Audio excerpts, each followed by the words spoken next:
Good morning. এদিকে কি খবর? ফাটাফাটি। ঠান্ডা বেশ পড়ে গেছে, ঠান্ডার আমেজ। মা কেমন এনজয় করছেন ঠান্ডার আমেজ? ঠান্ডাতে একটু করবো কাবু, মা মেয়ে দুজনেই কাবু। গজা এদিকে। মা ঠান্ডায় আগে কাবু ছিল না, এখন বয়স হচ্ছে তো একটু কাবু হয়ে যায়। হ্যাঁ, মা ঠান্ডা এনজয় করছে। ভালোবাসতো। আর এই শীতে কে কোথায় বেড়াতে যাচ্ছেন অবশ্যই জানান তো। আমরা তো যেতে পারছি না, শুনেই শান্তি। কি কোথায় যাবে? ওইদিকে এদিক ওদিক সেদিক। তো আজকে ব্রেকফাস্ট আমাদের এখানে নান পুরি। এটা ভীষণ সফট, এরা খুব পছন্দ করে, তাই না? হ্যাঁ, মাও পছন্দ করে। হ্যাঁ, এটা ভীষণ নরম, ভীষণ নরম। হ্যাঁ, 8 টাকা করে দাম। হ্যাঁ, জানো তো 8 টাকা করে নেয় তো। 8 টাকা করে, ইনক্লুডিং ঘুগনি ফ্রি। কি একটা পিস 8 টাকা, সঙ্গে ঘুগনি ফ্রি। তুমি কি ফ্রি মনে না, করেছো? ওই আর কি, ঠিক আছে। টোটাল 8 টাকা। হ্যাঁ, আর সেই সঙ্গে এগ পোচ। এই ঠান্ডায় আমরা এবার পাম কেক খাওয়া শুরু করবো। হ্যাঁ, তাই তো? তো ডিসেম্বর মাসের 1 তারিখ থেকেই শুরু করে দেবো। আর সেই সঙ্গে এখানে রয়েছে চা। কি কেক খেতে ভালোবাসে ও? দারুণ, আমি আর মা এই দুইজনে কেকের কেক খেতে, মাস্টার। আর গজা ভালোবাসে। গজা তো নিজের খাওয়াটা বাদ দিয়ে সব খাওয়া খেতে ভালোবাসে। চলো, heavy good day, heavy nice day. ভালো থাকবেন, সুস্থ থাকবেন, আনন্দে থাকবেন, খাওয়া দাওয়ার মধ্যে থাকবেন। ঠান্ডা পড়েছে, কোথাও ঘুরে আসুন। চলো, দেখা হবে, টাটা। আজকে আমার বাড়িতে আবার গেস্ট আসবে মানে আজকে সিদ্ধার্থ দা আসার কথা। তো সেই জায়গা থেকে একটু রান্না বান্না হচ্ছে। কি কি মানে এখনো অবধি কি কি হয়েছে তোমাদের দেখিয়ে দিই। এখানে এই যে পেঁয়াজ কলি, আলু টমেটো ভাজা, ডাল তো করা হয়ে গেছে, ওই টমেটোর ডালই করেছি। আর এখানে এই যে মাছ এনেছি চন্দন, রুই মাছ বড় বড় পিস করে, এটা ঝোল করবো আর কিছু অন্যরকম করব। এই যে এখানে পেস্ট রয়েছে, টমেটো একটু বেশি করে নিয়েছি, কাঁচা লঙ্কা আর রসুন, এটা ঝিলিকের রেসিপি। এখানে আলু কেটে রেখেছি, ঝোলে একটু আলু না দিলে আমাদের হয় না। তো কীভাবে করবো আমি তোমাদের দেখাবো, নিশ্চয়ই চেষ্টা করবো দেখানো। মাছটাকে ভেজে নিয়ে প্রথমে ওই মশলাটাকে একটু কষাতে হবে। মশলাটাকে কষিয়ে নিয়ে জল দিয়ে একটু ফোটানোর পরে আবার সর্ষে বাটা দিতে হবে, মানে সর্ষে বাটার জলটা দিতে হবে, দিয়ে একটু ফুটে গেলে পরে মাছটা দিয়ে নামিয়ে দিতে হবে। আচ্ছা, জেনে নিয়েছি ঝিলিকের করতে, জেনে করছি, দেখা যাক পারি কিনা করতে। এই মাছগুলো দেখো আমি ভেজে নিয়েছি হালকা করে নুন হলুদ দিয়ে। এইবার এখানে এই যে বললাম কাঁচা লঙ্কা, টমেটো আর রসুনের পেস্টটা তেলের মধ্যে এবার আমি দিয়ে দিচ্ছি।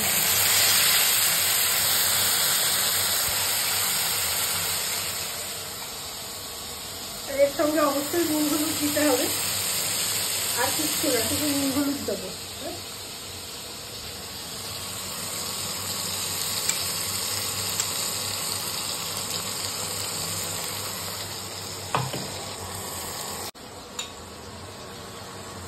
পরিমাণ মতো নুন দিয়ে দিচ্ছি, হলুদ দিচ্ছি, দিয়ে এটাকে এবার কষাতে হবে, একদম তেল ছেড়ে যাওয়া পর্যন্ত কষাতে হবে। তারপরে আবার নেক্সট স্টেপটা তোমাদের দেখাচ্ছি আমি। এটা কষে যাক, কষে যাওয়ার পরে দেখাচ্ছি। আর এই পর্যায়েতেই কিন্তু আমি একটু চিনি দিয়ে দেবো। এবারে সামান্য চিনি দিয়ে দিচ্ছি, ওই টেস্টটাকে যা নুনের টেস্টটাকে ব্যালেন্স করার জন্য।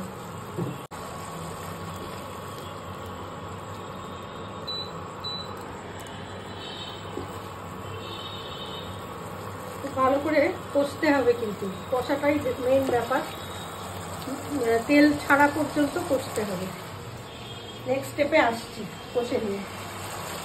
আর আমি দেখো এখানে কিন্তু সানরাইজের এই মাস্টার্ড পাউডারটাই ইউজ করছি, মানে সর্ষেটা খুব ভালো এটা হয়, জানো তো। এটা না তেতো হয় না কোনো সমস্যা থাকে, তবু আমি একটু নুন দিয়ে এটাকে পেস্ট করে নিই, একেবারে ডাইরেক্ট জল দিয়ে গুলে দিই না, একটু নুন দিয়ে পেস্ট করে নিই, তাতে নিশ্চিন্ত হওয়া যায়। আর এই যেটার মধ্যে নিয়ে একটু পেস্ট করবো, আর তাতে কী হয় বলো তো, বেশ মিহি হয় ব্যাপারটা। সামান্য নুন দেবো, ব্যাস। লঙ্কা এখানে আমি আর দিচ্ছি না, যেহেতু দেওয়া আছে ওই পেস্টটাতেই লঙ্কা দেওয়া আছে বলে আমি আর লঙ্কা দিচ্ছি না। দেখো একদম সর্ষে বাটার মতো হয়ে গেল পুরো। এটা যে জলে গুলে দিতাম এরকমটা হতো না, কিন্তু সেই জন্য আমি এরকম ভাবে দিই, একটুখানি পেস্ট করে দিয়ে তারপরে দিই।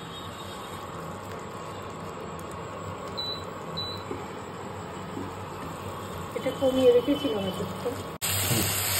মশলা কষা হয়ে গেছে, এবার এটার মধ্যে আমি জল দিয়ে দিই।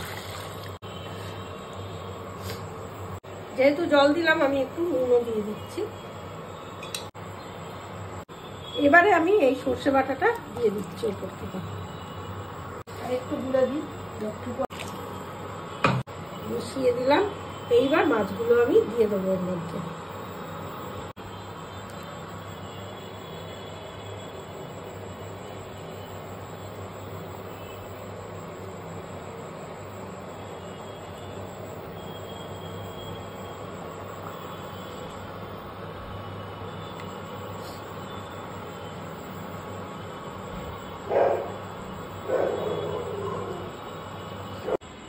তেলটাও দিয়ে দিলাম। এইবার আমি এই যে কেটে রেখেছিলাম আলুটা আমি ভাজি না, ঝোলের মধ্যেই আলু দিই। এইবার আলুগুলোও দিয়ে দিচ্ছি, আলুগুলো ঝোলেতেই সেদ্ধ হয়ে যাবে।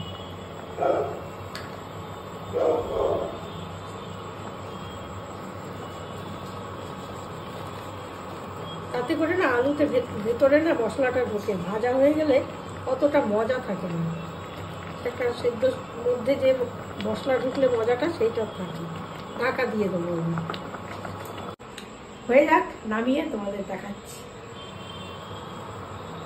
দেখো কমপ্লিট আমার মাছের ঝোল। একটু অন্যরকম স্বাদ, কিন্তু খেতে খুব ভালো। ঝিলিক খুব সুন্দর করেছিল, আমি জানি না কতদূর কি করতে পারলাম। আর ওপর থেকে আমি একটু ধনেপাতা দিয়ে দিচ্ছি। ধনেপাতার গন্ধটাও ভালো লাগবে আর দেখতেও ভালো লাগে, গার্নিশিংয়ের জন্যই জাস্ট দেওয়া। এই যে, তো রেসিপিটা কিরম লাগলো অবশ্যই জানিও। একটা রেসিপি কিন্তু দিলাম আমি, কেমন লাগলো কমেন্ট বক্সে জানিও। আমার একটা রান্না তো দেখালাম, আরেকটাও করেছি, কিন্তু এটা হচ্ছে পেঁয়াজ পোস্ত। পেঁয়াজ পোস্ত রেসিপিটা চট করে দেখে নাও কিরকম ভাবে করেছি। খুব চটজলদি হয়, অনেকে দেখতে চেয়েছিলে তোমরা। আর এখন হচ্ছে এখানে পোস্তের বড়া। পোস্তের বড়াটা আরেকদিন দেখাবো, আজকে আর দেখালাম না। কিন্তু পেঁয়াজ পোস্তর রেসিপি দেখে নিও, খুব তাড়াতাড়ি হয়। আর কতটা ভালো লাগলো সেটাও কিন্তু অবশ্যই জানিও। পেঁয়াজটা প্রথমে এরকমভাবে সরু সরু করে কেটে নিয়েছি, দেখো এরকম করে কেটে নিতে হবে। তারপর সর্ষের তেলেই আমি রান্নাটা করব। সাদা তেলেও করা যায়, কিন্তু আমি সর্ষের তেলেই করছি। তেল গরম হয়ে গেছে, এবার পেঁয়াজটা দিয়ে দিচ্ছি। পেঁয়াজটাকে কিন্তু ভালো করে ভাজতে হবে, প্রথমে নুন হলুদ দিয়ে খুব ভালো করে ভাজতে হবে।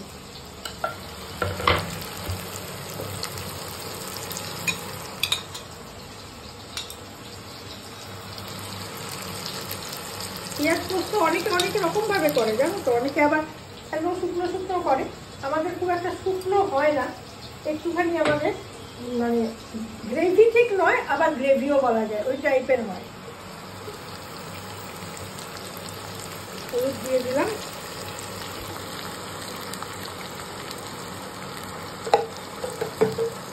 এবার এটাকে খুব ভালো করে ভাজতে হবে। ঢাকা দিয়ে দিয়ে ভাজতে পারো, তাহলে তাড়াতাড়ি হয়েও যাবে, অসুবিধা হয় না। মানে একটু নরম করতে হবে আর কি পেঁয়াজটাকে।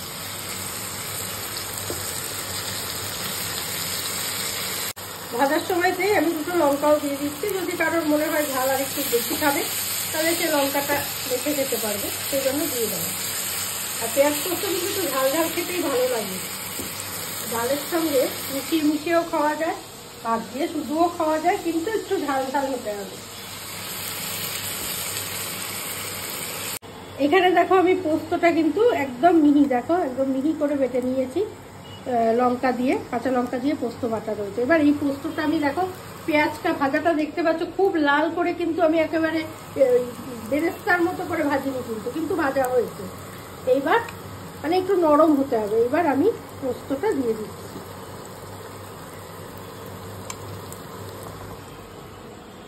এখানে এই বলছিলাম না যে শুকনো খায় অনেকে, এই সময়ে অনেকে জল দেয় না, শুকনো শুকনো ভাজা ভাজা করে নেয়। আবার অনেকে জল একটুখানি দেয়, কারণ অনেকটা পোস্ত তো থেকে যায়, সেটা একটু জল দিয়ে মিশিয়ে হয়েও গেল, প্লাস একটা একটু গ্রেভি টাইপেরও হয়ে গেল। এটা এবার মিশিয়ে দিতে হবে পেঁয়াজের সঙ্গে। আর নুন টুন কিছুই দেবো না, নুন কিন্তু যা দেওয়ার দেওয়া হয়ে গেছে। এবার একটু যখন জল দেবো তখন আমি একটু নুন দেবো তার মধ্যে।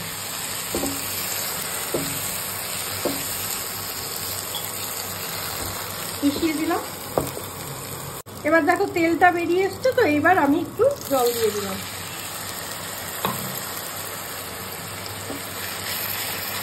এটা চাইলে দিতেও পারো জলটা, না চাইলে নাও দিতে পারো, ওই অবস্থাতেও নামিয়ে নিতে পারো।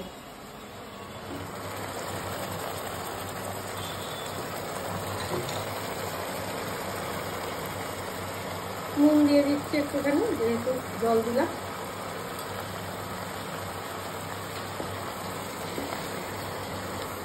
ব্যাস, একটু গ্রেভিটাকে টানিয়ে নেবো। জলটা শুকিয়ে গেলে পর একেবারে শুকনো হবে না, আবার একেবারে মারাত্মক ঝোলও হবে না কিন্তু। এবার তোমাদের নামিয়ে আমি দেখাচ্ছি, আমার কিন্তু হয়ে গেছে। খুব তাড়াতাড়ি হয়। কমপ্লিট আমার পেঁয়াজ পোস্ত। এই যে দেখো, এই হচ্ছে পেঁয়াজ পোস্ত, কিছুই না, খুব চটজলদি রান্না, কিন্তু ভীষণ টেস্টি খেতে হয়। আর বারবারই বলছি একটু ঝাল ঝাল হবে, জিভ দিয়ে জল বেরিয়ে যাচ্ছে, একদম মুখ ছেড়ে যাবে দেখবে না এটা খেলে। তো কেমন লাগলো রেসিপিটা জানাবে, আর অবশ্যই বাড়িতে করবে। যারা দেখতে চেয়েছিলে তারা দেখলে কিনা অবশ্যই আমাকে জানিও। রুই মাছের এই নতুন রেসিপিটা ইউজ করলাম নতুন ক্যাসারলে রেখে। এই ক্যাসারলটা কিন্তু আমার একদম নতুন ক্যাসারল।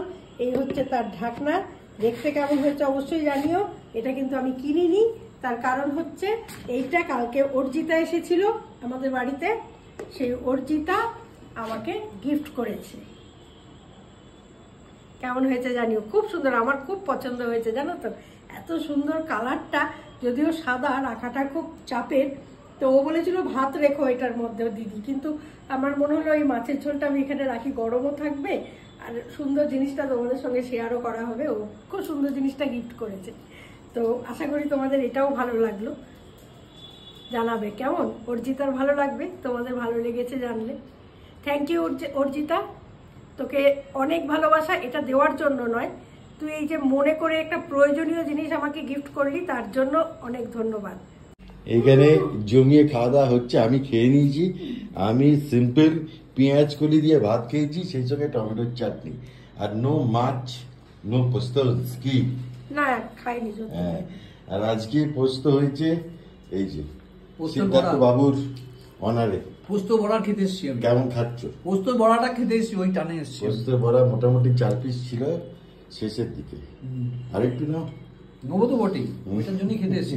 মানে এরম রান্না তো অনেকে পাইনি না। আমি বলছি তো, আমার ছোটবেলা নস্টালজিয়াটা মনে পড়ে যাচ্ছে। আবার কত দূর থেকে এসছি আমার পোস্তর বড়া। আর মাছটা কেমন? পুকুর থেকে ধরে নিয়ে এসছি। মাছ ভালো সব দিকে, আরে ওদিকে তো কিছু বলছি না, কিন্তু আমার কনসেন্ট্রেশন রয়েছে পোস্তর বড়া। আরে সিদ্ধার্থতা এলে সব থেকে খুশি হয় বাড়িতে। এই যে মা, কি খবর, দেশওয়ালি লোককে পায়। হ্যাঁ একদম গপ্প করে কাকিমার এই মুখে এক মুখ হাসি। কাকিমা ভালো থাকবে, এটাই তো বড় কথা না কাকিমা? এটাই বড় কথা না? একটা ভিডিও করবো ছোট করে, তুমি একটু পাইলস নিয়ে একটু বলো কি কি খাওয়া উচিত, কি কি উচিত না। পরবর্তীকালে নিশ্চয়ই আবার আসবো। চলো, এখন খাওয়া দাওয়া হচ্ছে, জমিয়ে চুটিয়ে গল্প হাসি ঠাট্টা সব চলবে। দেখা হবে পরে কোনো ভিডিওতে। ভালো থাকবেন। টাটা।